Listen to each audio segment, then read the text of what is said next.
And now we have an online talk by Wlodek Bluzniak.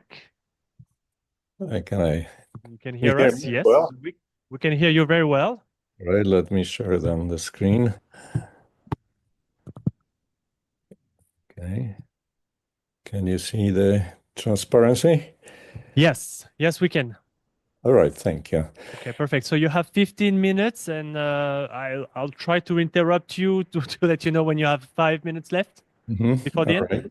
Okay, thank you. Thank you so much. First of all, I'd like to apologize for not being there in person. I had every intention of doing that. And I'd like to thank Natalie for suggesting that I give my presentation online when my plans did not work out. So let me start by explaining the title. Right, and this is a bit of a tribute to Jean-Pierre Lassatta, who passed away recently. So some 20 years ago, we published a paper stating that there is really no electromagnetic proof of the existence of a black hole horizon. And as Jean-Pierre insisted, or rather stressed, it is not a question of not having that proof yet, but it's a question of principle. In principle, no electromagnetic observations that we can think of can demonstrate that a black hole horizon exists. So that's why we need LIGO and Virgo for the binary black hole coalescences to teach us that black holes exist indeed. But when it comes to supermassive so-called black holes in the centers of other galaxies and our own, we do not understand the origin of those objects as well as we do of the stellar mass black holes. And I will not go into the formation scenarios, but I will say that the situation is even more dire for Sagittarius A star and the supermassive compact objects in the centers of galaxies. For example, LIGO and Virgo is helpless because the frequency of anything that goes on there would be completely off. So to summarize the talk, painting with a very broad brush, observations by Eliza, or is it Elisa rather, if there is an inspiraling compact object or even a star around Sagittarius A star or another supermassive compact object nearby, you're going to see a continuous wave for a very long time. And then, if you're lucky in a statistical sense, I say lucky because for Sagittarius A star, because of its low mass, we know for certain that on average, the Sagittarius A star does not coalesce with stellar size objects very frequently. So you have to be very lucky for that. But in principle, what you see is a continuous signal that comes to an abrupt end, and there is no electromagnetic signal following that, or no gravitational signal either. And that is the smoking gun of a horizon. Now, you may be surprised that I'm considering Sagittarius A star. We have all seen the iconic image of the Event Horizon Telescope. And the Event Horizon Telescope collaboration has done a very careful job of showing that the image that they were able to observe through technological breakthroughs is completely consistent with the silhouette of a Kerr black hole of the mass of the compact object in our Sagittarius A star center of galaxy.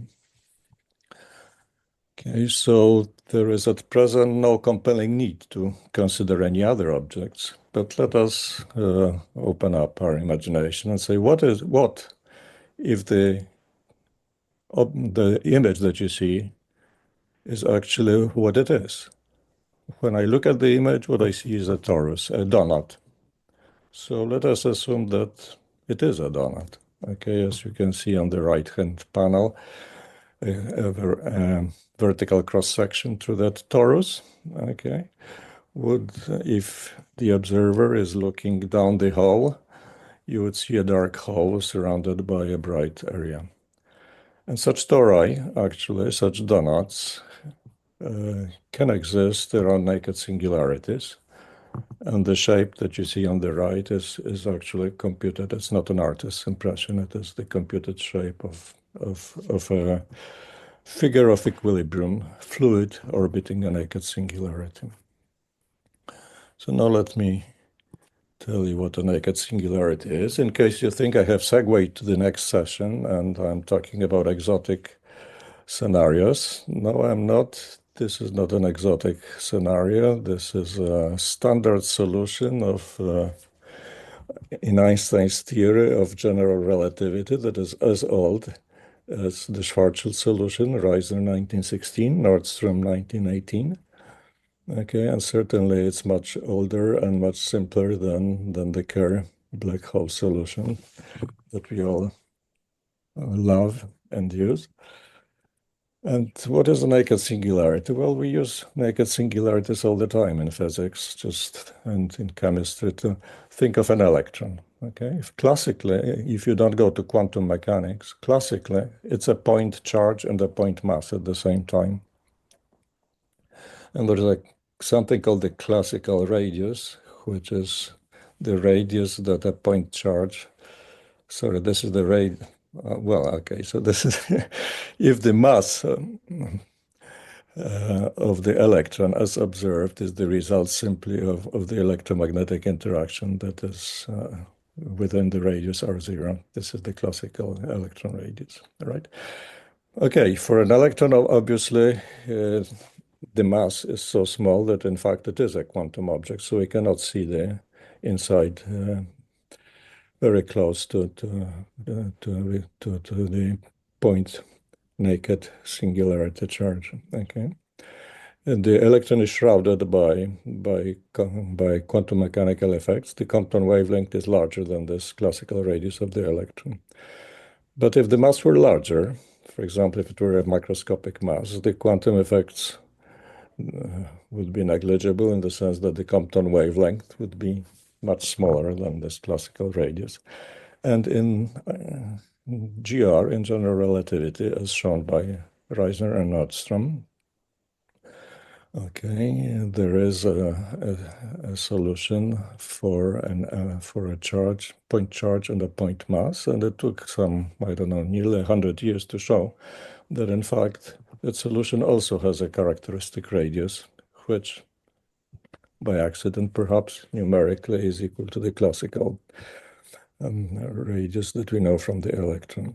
So if you have a mass m and a charge q in gravitational unit, there is a magic radius, a sphere, at which gravity is no longer attractive towards the naked singularity. And in fact, within that sphere, gravity is repulsive.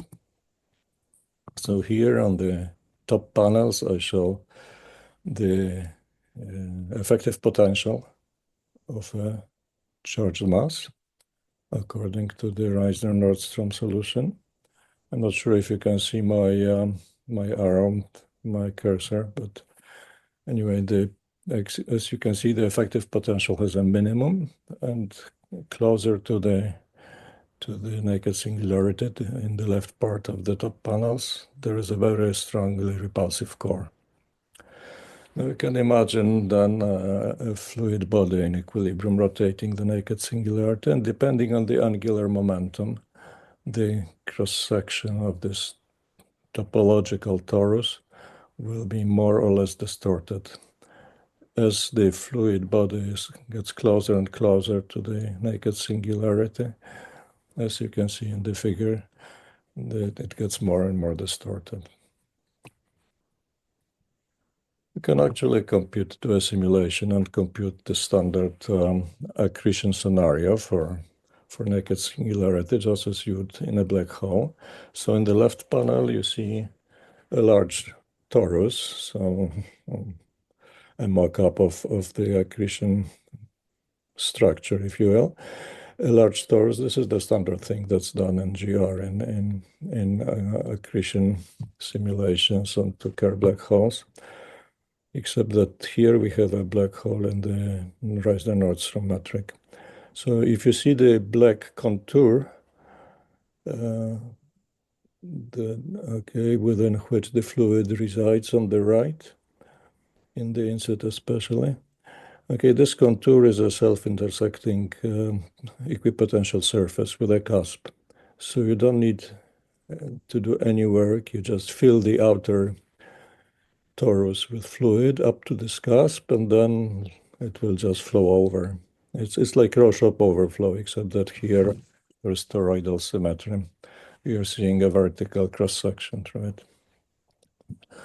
Okay, and as you can see on the left, essentially all the fluid that spills over through the cusp gets absorbed by the black hole. On the right, you see the same situation. The charge has been increased just a little bit so that from a black hole solution you go to a naked singularity solution. And now you see that the fluid does not get to the center. It forms this toroidal-like structure very close in to the black hole.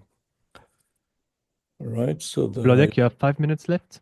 Yes, thank you. Then I'll skip this and I will move to this point. Okay, so here I am showing again the effective potential in the right panel for different angular momenta of test particles. Okay, obviously the test particle will be in a circular orbit for any given angular momentum at the bottom of these potential wells. And on the left you see the test particle angular frequency as a function of the radial distance from the naked singularity for different charges of the naked singularity. And you can see that as you go from the right to the left, you can see that essentially we have the familiar Keplerian curve from GR, from Newtonian physics, except that there is a maximum and then a drop in the angular velocity. And eventually the test particle may rest at the zero gravity radius. So the point is, of course, that if you have an orbiting body around Sagittarius A star, and ELISA will track the frequency of that body. Okay, you can, even far away from the naked singularity, you can see the departure from the say Schwarzschild Kerr dependence of angular momentum as a function of the radius, but a very dramatic thing. So now here I'm not talking about the horizon, I'm giving you an alternative thing that Lisa may see. A very dramatic thing may occur if the body approaches the naked singularity. Its angular frequency, so the continuous wave seen by Lisa, will start dropping in frequency.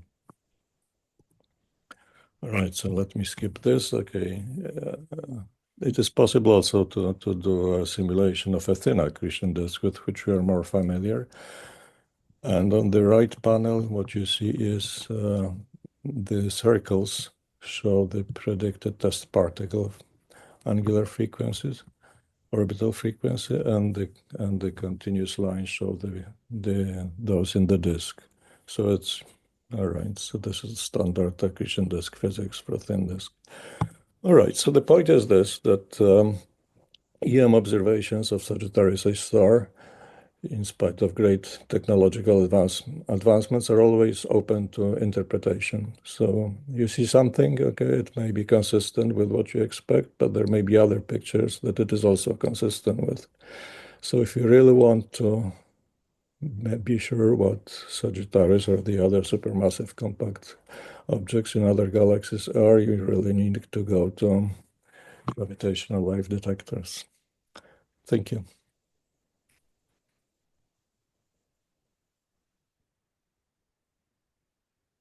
Thank you very much. Are there any questions in the room or online?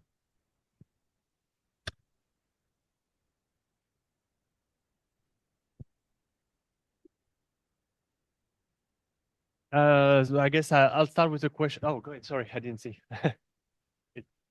Can you hear me? Yes, I can hear you. Thank you for the talk.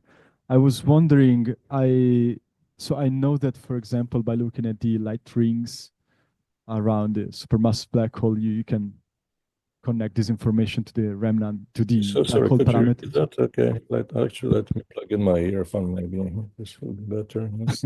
Yes, sorry, we'll try to speak louder. Can you hear me now? Okay. Is it better now? Yes. Ah, perfect.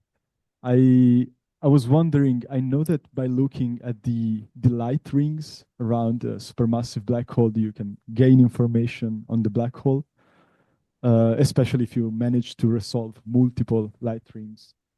So my question is, does this picture change when you consider naked singularity and you remove the horizon? Like, will the light rings will change or not? Yes, of course. Okay, the structure of the light rings is a little different in some naked singularities. For example, in the Reisner-Nordstrom, in addition to these unstable photon orbits, which create these light rings that I think you're referring to, there is a stable photon orbit also. So yes, the structure will be different. And if you assume that what EHT sees is in fact the shadow of a black hole, then you can constrain the metric and perhaps eliminate some of the naked singularity solutions. But there's an assumption going behind it that you have to identify what you see with a certain model. Thank you. I'm not sure if I answered your question, but hi, Vlodek. Thank you for this really nice talk and also for mentioning Jean-Pierre Lassota. That was nice. I just wanted a clarification.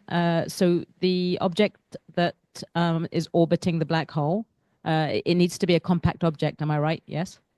Or could it be any other kind of object?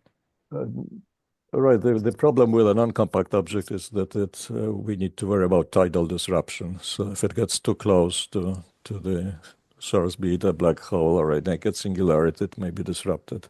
But other than that, no, it need not be like a Newton's star. Even it could be a planet, okay, and at a certain distance, it could be an ordinary star that will be tracked. Yes, but you need to get close to have a precise measurement of the difference between the Kerr solution and some other solution that you may want to consider.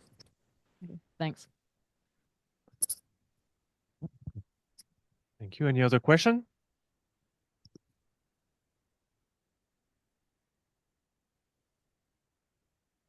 Anyone? No?